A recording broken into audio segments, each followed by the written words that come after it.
कोई फोन आंदा पिया उन्हारे दा उन्हें कोई शेख दे नहीं पता वो पता नहीं क्या करेंगे खला उन्होंने तुसी बड़े बड़े भाई शेख बड़ा चंगा बंदा है भाई मैंने पहले ही पता लग गया है भाई और ठीक नहीं मैं तो भाई सारे दिन डंगर वेर छोड़ अपने घर डंगर वेर छोड़ी तो मैं तो दाने वेर छोड़े सारे ये साहब ने राब्ता करा बनने दी कोई और मोर ये साहब ने राब्ता करी ओ दुबई वाले बेली आ गए नहीं ओ कुछ चढ़ गए बहुत नाल तो फरार हो गया ओ यार तुझे तो पैसे तो नहीं दिए छोड़े से तो दे दिए है तो भाई तारे फरार हो गया वो तो बड़ा तेज चला बंदा यार पता नहीं क्यों समझ तो बात है हां रात ले गया बाद एक मेरे डॉक्टर देता आज जंदरा करोड़ के मस्जिद से आए तो मैं सामने काम करो भाई करोड़ ने छट मार दिया बहुत सालों से वहां से ले जा डाक छोड़े थे रोटी कौन ना देंगे नाल साड़ी बेइज्जती करे ना वो शेख शो कोई नहीं वो बड़ा फराडिया बनता है की पता है हम मियां साहब ना रास्ता करे मियां साहब थाने तो उन्होंने कार करे ना तो उन्होंने ताकि बेटा मेरे बंदे तुम्हारा पे हेलो मियां साहब जान नाले फराड हो गया तो ताई फार्म से साढ़े वहां ले फार्म से फ्लैट में थाने आ जल्दी आ गए मियां साहब आ गए आज जवानों के आ रहे राष्ट्र साहब ने साहब अब एक पानी पीतो यार पानी दया जितने बड़ी करो मार पानी ले सुनाओ ये बात गाठी उड़ाई के साथ चलाई नाले गाड़ हो गया शेख भाई उदा बस जेड़ा तुम्हारे को ठिकाना ना लिया ਅਸੀਂ ਉਹਦੇ ਬੋਏ ਦੇ ਚੱਕਰ ਵੇਖ ਕੇ ਆਂਦੇ ਇੱਕ ਸਾਲ ਵਾਲੇ ਕੋਲ ਸਾਰੇ ਪੈਸੇ ਲੈਤੇ थे ਆ भाग गया 2 करोड़ ले लिया 2 करोड़ ले बंदे 50 बंदे दा 2 करोड़ ला शानदार पे आ भाग गया बिना दे बिना से डंडे तोड़ दे आए ताई ਤੁਹਾਡੇ ਕੋਲ ਰਾਜਸਥਾਨ ਵਾਪਸ ਪੈਸੇ ਲੈ लिए ਇਹ ਗੱਲ ਉਸ ਦਿਨ ਤੁਸੀਂ ਮੈਨੂੰ ਦੱਸ ਦਿੰਦੇ ਨਾ ਕਿ ਅਸੀਂ ਇਸ ਚੱਕਰ ਵਿੱਚ ਵਧੇ ਹਾਂ ਪਿੱਛੋਂ ਮੈਨੂੰ ਗੱਲਾਂ ਦਾ ਪਤਾ ਲੱਗ ਗਿਆ ਤੁਹਾਡਾ ਇੱਕ ਬੇਲੀ ਆ ਜਿਹੜਾ ਰਿਪੋਰਟ ਮੈਨੂੰ ਤੱਕ ਆਪਣੇ ਅੰਦਰ ਆ लेकिन पता कि पैसे थोड़े आन मेरे तो हाँ नहीं एहतियात करेंगी है बंदा ना कोई तुसा ना पता लिया अच्छा पता की है मेरा रकबा तुसी गाड़ रहा है मैं अच्छा पता की है तुसा कोई ओदे कोलों कोई एड्रेस लिया ओदा कोई ना दा बस शेख हो गए इस वारदात में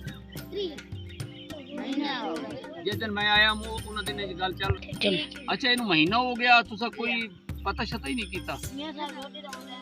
नहीं कोई नहीं रोटी तो मैं चल सा टाइम हो रहा नमाज ही पढ़नी है अच्छा हुन पता की है एक तो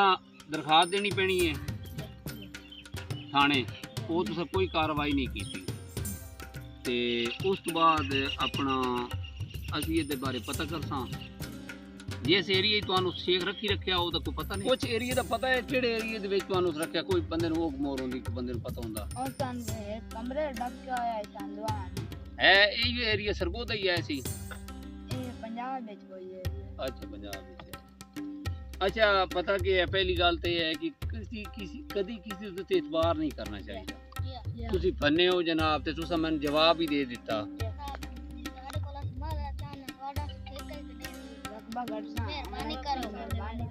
चलो मैं अफसोस हो रहा थोड़े नाल नुकसान होया 2.5 करोड़ मेरे ख्याल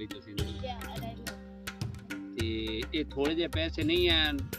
बाकी आज मेरी गल हो गई आई फाइनल ठेके दी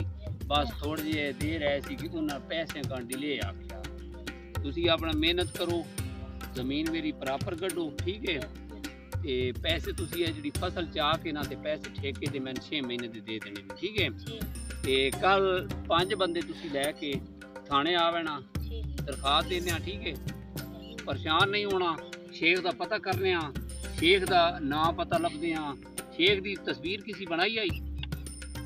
कोई फोटो शोटो कोई मोबाइल नंबर शंबर हाँ कोई पता ही नहीं है चलो पता करने शेख दा हुलिया शुलिया दा तो पता उसी कोई पता ये उस रुमाल काली चलो खैर हो गया, ठीक है बस ठीक है। आइंदा दी वास्ते कभी भी इंदा कोई काम होवे तुसा मेरे को गल लुकाइए, लेकिन मैंने उस दिन पता लग गया अज दिन दुबई के चक्कर तुहानू शेख ये आ के जी अज दुबई जा रहे हैं। हूँ तो मैंने किसी ने दस्या है या जो बंदे तो उन्होंने दुबई जा रहे हैं, ठीक है। ते बाकी अल्लाह खैर करेगा। आइंदा दी वास्ते कोई भी मसला होवे तुसी मेरे इलाके दे विच बैठे हो, समझ आ गई है। ते तुहानू कोई भी मसला होवे कम से कम मैं तो तुसी दस दियो ना। इन्हें जनाब बकरियां गाई बेच छड़ी ने 2.5 लाख तड़क दी ने चंगियां। इन्हें जनाब जरा कणक सस्ते भाव बेच दी है, कोई पता ही नहीं है। इन्हें जनाब 5 मरले का प्लाट पे इन्हें बेच दिता है, ठीक है। मेरे को तो सारी थोड़ी रिपोर्ट है, बाकी हूँ अल्लाह बेहतर करेगा, ठीक हो गया। हूँ मैंने इजाजत दो नहीं हूँ बस यार देखो ना कि थोड़े अगे नुकसान होया प्या ते बाद मैं तो बड़ा ना बनदा, ठीक है। ते इंशाअल्लाह कल याद नाल मैं फोन कर लवे, ठीक है। ते इंशाअल्लाह अपना दरखास्त देंगे, ठीक है। अच्छा अज का जो साडा व्लॉग आ ना तकरीबन अस पार्ट 1 ते पार्ट 2 बनाया। ਇਹਦੇ ਵਿੱਚ ਨਾ ਲਾਲਚੀ ਬੰਦੇ ਦੀ ਅਸੀਂ ਪਹਿਚਾਨ ਕਰਾਈਏ ਕਿ ਬੰਦੇ ਦੇ ਅੰਦਰ ਲਾਲਚ ਕਿਸ ਤਰ੍ਹਾਂ ਦਾ ਪੈਸੇ ਇਕੱਠੇ ਕਰਨ ਦਾ।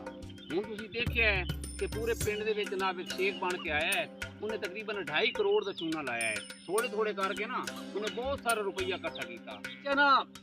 ਲਾਲਚ ਇਤਨਾ ਇੱਕ ਬੰਦੇ ਦੇ ਅੰਦਰ ਆ ਜਾਂਦਾ ਨਾ, ਹਰ ਬੰਦੇ ਨੂੰ ਫਿਕਰ ਹੈ ਕਿ ਮੈਂ ਬਾਹਰ ਚਲਾ ਜਾਵਾਂ, ਬਾਹਰ ਚਲਾ ਜਾਵਾਂ। ਬਾਹਰ ਕੁਝ ਵੀ ਨਹੀਂ ਹੈ।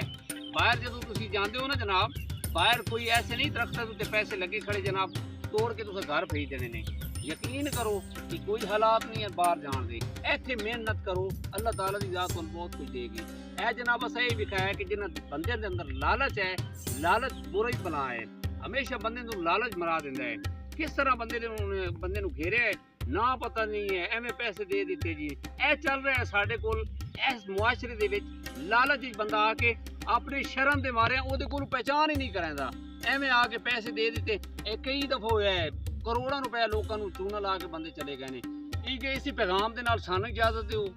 ਸਾਡੇ ਚੈਨਲ ਨੂੰ ਇਸ ਆਪਣਾ ਜਿਹੜਾ ਪੇਜ ਅਸਾਂ ਬਣਾਇਆ ਹੋਇਆ ਫੇਸਬੁੱਕ ਤੇ ਇਸ ਨੂੰ ਫਾਲੋ ਕਰਿਆ ਹੈ ਔਰ ਸਾਨੂੰ ਸਪੋਰਟ ਕਰੋ। ਇਹ ਯਕੀਨ ਕਰੋ ਕਿ ਮੇਰੇ ਨਾਲ ਜਿਹੜੇ ਬੱਚੇ ਨੇ ਅਸੀਂ ਹਰ ਇਵੈਂਟ ਤੇ ਹਰ ਟੈਲੈਂਟ ਜਿਹੜਾ ਅਸੀਂ ਉਹ ਦਿਖਾ ਰਹੇ ਹਾਂ ਕਿ ਜਿਸ ਤਰ੍ਹਾਂ ਲਾਲਚ ਹੋ ਰਿਹਾ ਜਿਸ ਮੁਆਸ਼ਰੇ ਦੇ ਵਿੱਚ, ਸਾਡੇ ਮੁਆਸ਼ਰੇ ਦੇ ਵਿੱਚ जो हो रहा असी उसकी अक्कासी करके तुहानू व्लॉग बना के दे रहे हैं। सानू सपोर्ट करो और इंशाल्लाह मुलाकात होगी अगले व्लॉग के अंदर। खुदा हाफिज़।